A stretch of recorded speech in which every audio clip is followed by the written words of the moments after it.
bid documents out to bid. We've invited 11 general contractors to bid the work, and we're hopeful that we'll get some good bids. Because I think the one thing that might be helping us is that we're going to be receiving bids. We're going to be receiving bids on June 11th. So we will have a June 11th. We'll be receiving bids at the district office at 11 o'clock in the morning. June 4th, we will have a pre-bid meeting, actually here in the Learning Resource Center on June 4th at 4 p.m.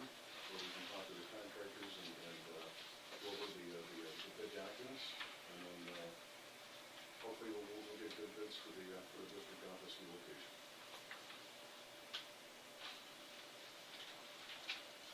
And that'll be in time for our June meeting.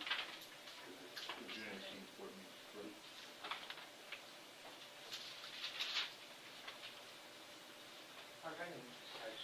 The general contractor that you see on the building projects, that his name was A Simpson Construction Company.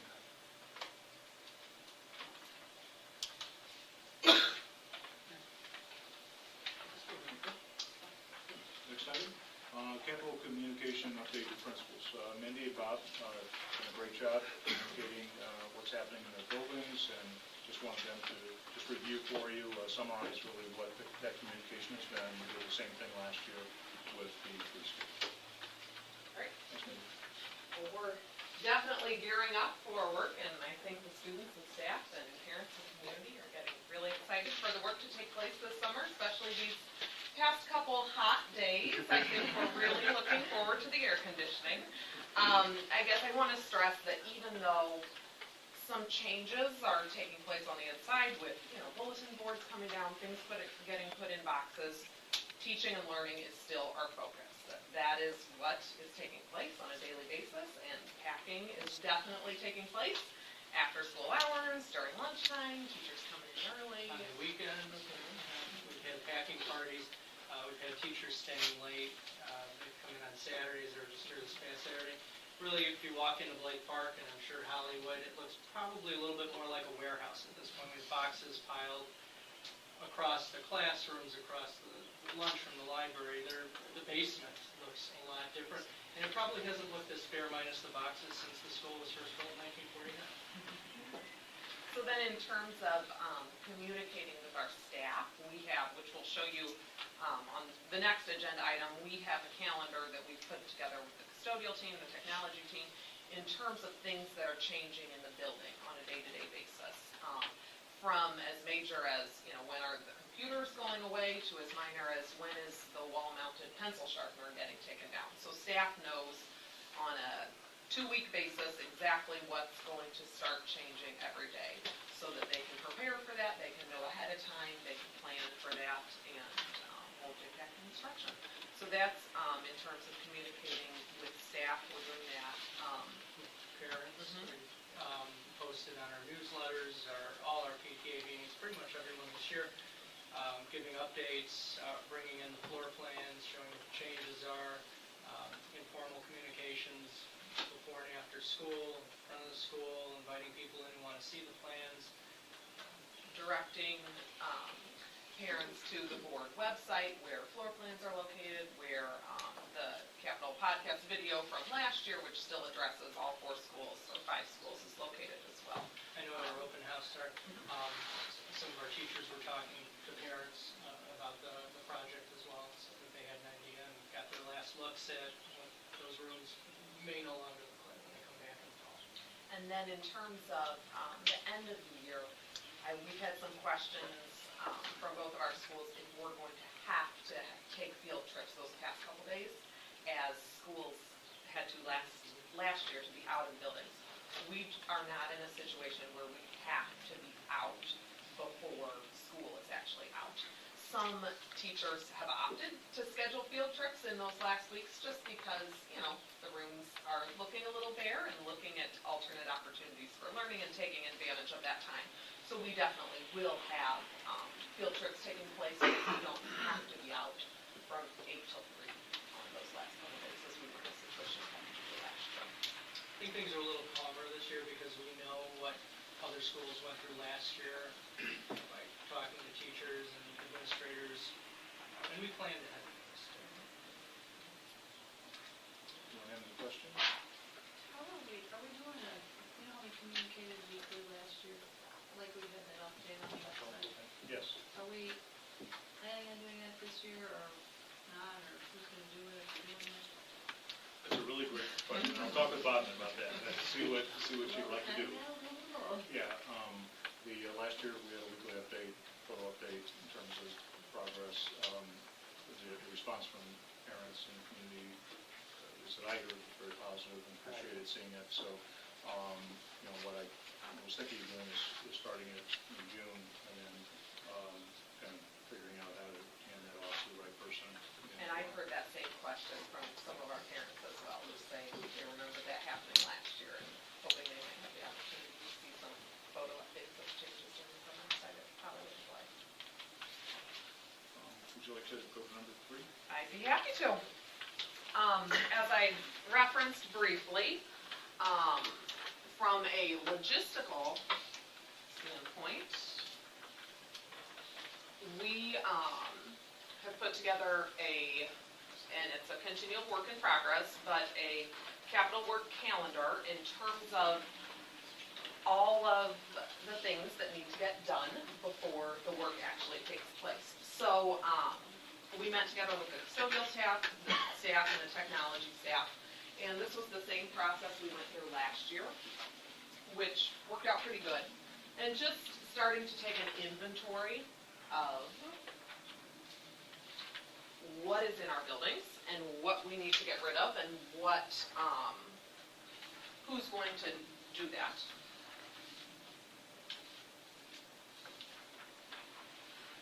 So this just kind of shows you a brief overview. This was just our planning document in terms of, okay, let's kind of get a sense of what are the movers not taking, and then start to look at who's going to do those things, when are those things going to happen, what can we start doing now, what needs to happen the last day of school, or 2 days before the end of the school year, and who needs to do those things. And I'm not necessarily saying each one of these things falls to the custodians, but, we have a plan from our end that they're going to contact, the window blind company to come out and take those down. So this was just our planning document in terms of who's doing what. And then each of the principals and district office staff then have access to this iCal, which shows each of the schools, and we've started calendaring these items on here in terms of what's happening when. And so this is really helpful to the teachers, because as I said, we then communicate this to our staff so they know, okay, when is my shelving unit that's hung on the wall coming down? When are the iPads going away? Things like that. So you can just see a sample here from a week. Might help to look at it by day. So in this example here, blue indicates Hollywood, yellow indicates Blythe Park. So you can just see the start of what is happening on a day-to-day basis. And you can see there's some days where obviously we're very busy here as we start to gear up for the work. So this will continue throughout the summer as things happen, things take place, and then we'll also do the same process for moving back in so that we don't lose sight of any of these things that the movers aren't necessarily touching, but what about all these other things? So, Anything else? that's all I have. I was curious about the storage of equipment. How is that being flipped around? Since last summer, I know that Hollywood's gym was like tech wonderland for pretty much the summer and into part of the fall. And how is that working now with the summer's logistics? The technology will be in this room for the summer, and then will be dispersed down the hallway as this room needs to be cleaned. Okay. So we'll heavily utilize this space. We'll do storage units and other things for classroom furniture. Correct. Same as last year. Movers will be emptying out each building in one day. We'll store things in outside containers, anything that can be in an outside storage container, furniture, etc., that will not be damaged for that heat. Everything that's textbook, any other materials for the classrooms will go into indoor climate control storage.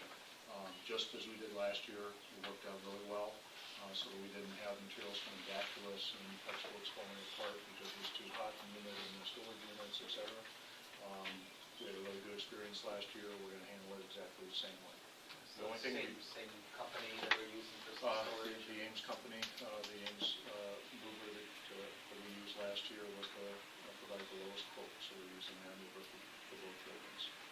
So there's the movers and the storage? Correct. Correct. So we don't lose anything in the process. And the one thing we definitely learned last year in the calendarizing of things is when not to take the toilet paper out of the bathroom.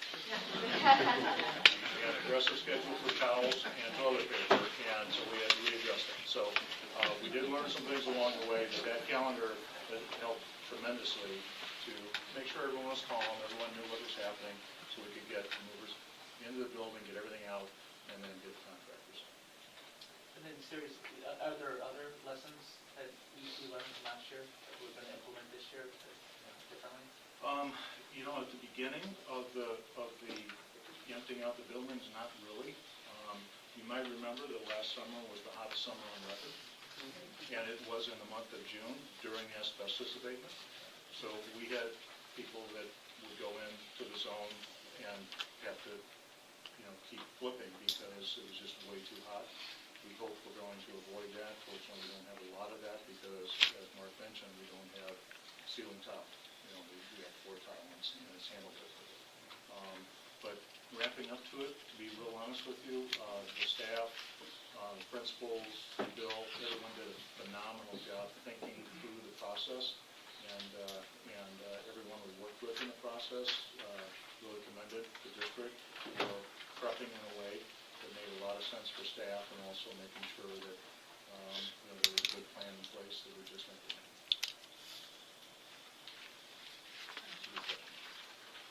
I guess it's 8:15 now. Public comments. I think we're done with logistics and, so I guess. It says to identify ourselves, so I'm Julie Lobby, I live at 505 York Road, so I'm a Blythe Park parent. And I wasn't here a few meetings ago because of in-laws, parents, people sick. But I saw the article about giving administrators a one-year contract.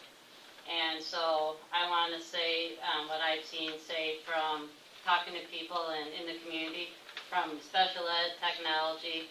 I know Janice hasn't come back, but I hear so many good things about Mr. Clapone. Is it, from my intent, I think it was Mr. Perry when you said it, that if everything is good, they are automatically going to have that one-year contract? I mean, I see them on the agenda for tonight. But, I mean, I basically know the entire Blythe Park. I could say 99.9% of those parents and students are going to want Mr. Clapone for as long as their kids are there. Is there that assurance that we're going to have him, or is it where it's going to be, well, new superintendent, new board, you guys are going to try to bring in your own people or other things, or do we have the assurance that we're going to get to keep an administrator who has an open door policy, who knows the whole school, who is out there in 10 below degree weather, who's out there with an umbrella? Are we going to have that opportunity to keep him every year? Or is this like every year you're going to decide, well, we want him or we don't want him? Or is it pretty much everything's good, thumbs up, if he's doing his job, we get to keep him? I think that, I'm representing a lot of Blythe Park parents tonight. They're at other events, but I can say very strongly that he has a very good showing with him. People are very happy, so I would hope that, we get to keep him, and that you see that he has years to come, as long as he wants to be here, that he's able to be here for us. I guess we're just trying to work out some contract realignments, which we felt we needed to do to go on a 12-month, to go on a 1 month. And what the future holds is, what the future holds. The board, we don't evaluate and, hire directly. We do that through our staff, Right. through the people we hire. So, I mean, just for your information then, as a Blythe Park parent, people are very happy with him, and as long as he wants to be here, I think everyone would like to see him stay at Blythe Park and have that contract annually on your roll call every May if it's to be, where he's hired and has that job and that security, because we like what he's done, and there's a lot of parents that are very, very pleased. I've seen the floor plans, he's invited us in, I mean, it's open door policy, and it's wonderful to have a principal like that to know the parents and the students. Well, thanks for the feedback, it's a really good show of support for Bob. And, I mean, I'm it's sure he it's appreciates incredible. I mean, I know we're a small school, we're not as big as others, but it can be very homey, and people care, and it's just, you know, and that comes from not just the teachers, it starts at the administrator, and how he demonstrates and runs the school, then it trickles down, and it's just wonderful. So I've been very pleased in all my years. Thank you so much. Thank you. Yes, Jerry? Hi, my name is Jerry Buttermer. I live in Riverside. We've learned much about District 96 since school started last September. We learned from the Ames personnel mess, from the firing of the district's law firm, from revelations that the board was not properly involved in construction payments, from revelations that we paid $400 for $20 items, from the district's attack on the whistleblower who cared enough about student safety to speak out after the newly installed 50-pound light fixture dropped 20 feet from the Hauser gym ceiling, and whose experience must have said to that person, "You must go public. Internal audiences do not care." And especially from the state fire marshal and the revelation of the improprieties involving the Hauser bump-out room. If you examine Dr. Lamberson's construction delivery system, I believe you'll find weak plans, lack oversight, lack of financial control, excessive borrowing, payments of millions without appropriate reviews, no commissioning agent to test complex systems, gross overspending such as 2,000% on the electrical GFI outputs, and disregard for the spirit and practice of the Illinois FOIA Act. On February 19th, I suggested an in-depth review. I've received no response. Since then, my concerns have increased with every passing week. I suggested again for many reasons. Most important, to restore the credibility of district leadership both internally and with its 15,000 residents. You are the newly organized Board of Education. Several of you were elected because of these issues. It is my hope that no one will again blindly follow staff while ignoring legitimate parent and resident concerns. It is true that to understand you'll have to dig below the surface thoroughly, carefully, independently, and objectively. Smiles and assurances no longer cut it. For instance, when the newly installed fixture falls 20 feet, it's a symptom of the problems. But as a life-threatening event, it's a major symptom. But instead of addressing either the problem or the symptom, the district chose to attack the messenger. This recurred when life safety and permitting issues arose over Hauser with West 40 and the state fire marshal. Parents and residents had concerns. The district stonewalled. The community saw a slapdash, last-minute, weekend before inspection door removal that proved the central concern. The bump-out room was improperly designed, built, and overseen. How District 96 handled all of those matters, with the staff, the contractors, the board, and most importantly, the public, is itself a disappointment that distanced the district from the community. Until these issues, especially safety issues, are investigated and resolved, and the district presents clear explanations of the problems with and their resolutions to the public, this project should be postponed. We learned this school year is that when grown-ups fail, District 96 education takes a back seat to the drama. That is a shame, and it should never happen again. Now, with the new superintendent, I encourage each of you to focus on her strengths and to give her the time and opportunity she needs to put District 96 educational ship on course. Thank you. Thank you.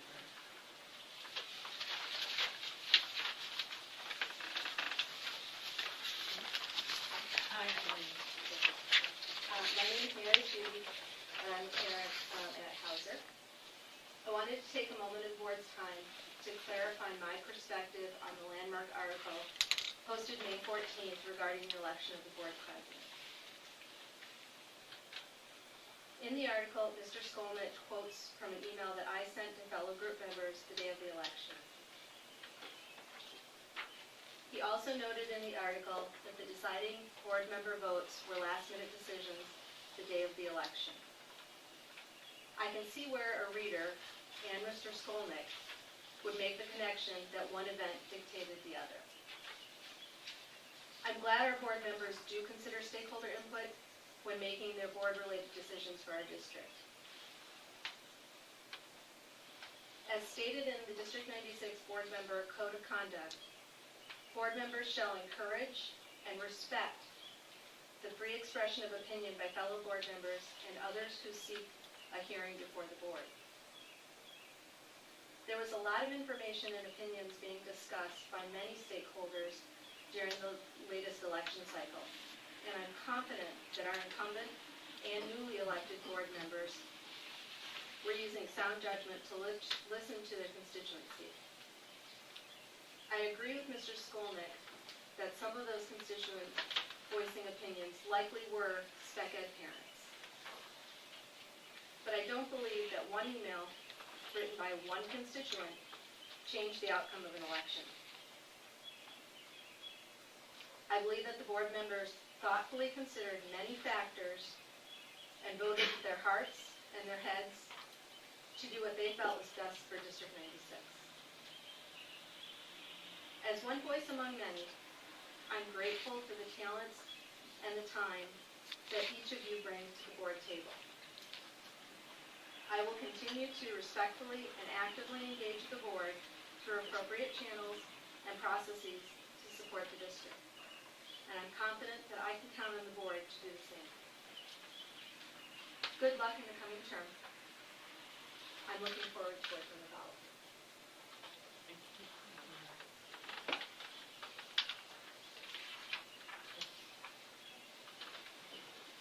Good evening. We are Joanne and Stephanie Conkey. We live in North Riverside. And our comments are regarding the age admission.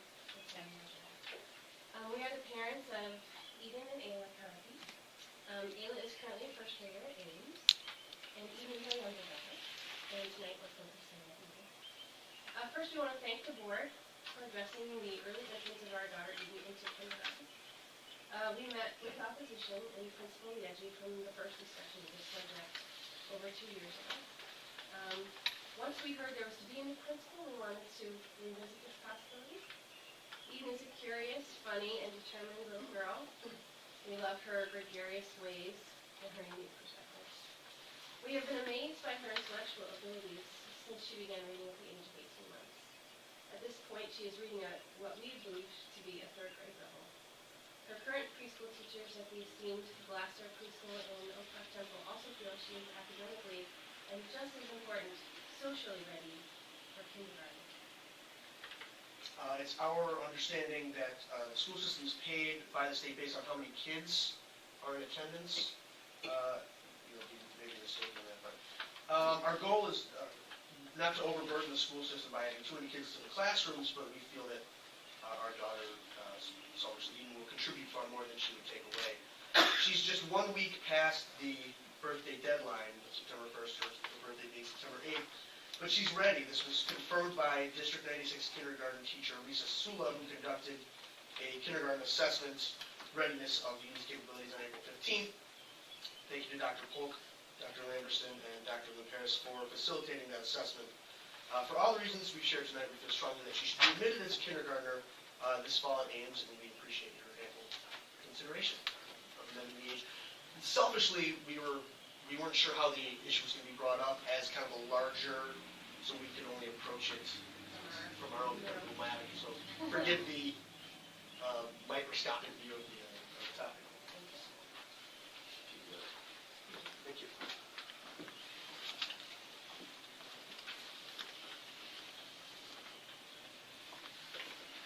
Yes, So I'm Mary Jo Roebling from 133 Herrick Road. And just wanted to follow up on a couple of things that I raised earlier at earlier meetings. The first being, where is the Hauser bump out room in the budget? It wasn't there. I mean, it's not in the budget that's on the website. And I'm just wondering if you all can provide assurances that it is in the budget somewhere. And I walked in a couple minutes late and the air conditioning was on and it was hard to hear you. But as I understand it, the bids are a little higher than expected because they went out late. And I'm just wondering why they went out so late if we knew all along that we were going to be finishing the room this summer. And again, what assurances can you give that every effort was made to efficiently spend taxpayer dollars on this project? And third, I shared with you all last time that I had submitted a FOIA request on April 20th that I did not believe was fully answered. And the Illinois Freedom of Information Act, in a situation like that, provides a public access counselor to whom one can write and request a review, which I did. And as you all know, because I forwarded you a copy of the email, the Illinois Attorney General's Office has agreed that further review is warranted in this case. And I see that there's a FOIA update on the agenda. I don't know if it's mine or if it includes mine, but I'm hoping that that will be addressed tonight too. So again, just to summarize, I'm hoping for follow-up on the budgeting issue. Why did the bids go out so late, and what's the status of the FOIA request? Thank you. Thank you. I did think that Mark did kind of address why the bid went out late. Just I missed it possibly, because I said I couldn't hear very well. I just think trying to get all the staff together and, to what their requirements were. I don't know if it's a good answer, I don't think but. that's a very good reason, honestly. I mean, if it was in the plans all along, I don't mean to be attacking you, but if it was in the plans all along to finish it this summer, I mean, how much work was involved? And there is a note in the minutes that the goal was to get the bid out before spring break. It didn't happen, as far as I know, because I attended those meetings and I read all the minutes. There was no discussion about why it wasn't happening. And the same is true of the district office. I mean, that's never been my focus, so I don't know that much about it, but that seemed to come up suddenly, and now we're paying a premium for both spaces. Why? Do we have a good reason for that? Mary Jo, I'll commit to get you an answer. Okay? I'm sorry? I commit to get you an answer. Okay, all right, thank you. Well, I'm sorry, just one more thing, though, 'cause I know that you're voting on the, accepting the bids later this evening. And, so I don't know if it's possible for you to say whether or not, yes, I can assure you that this has this amount of money. Both this work for last summer and this summer we've been budgeting for this all along. Because it isn't in the budgets that have been made available to the public. Okay. Thank you.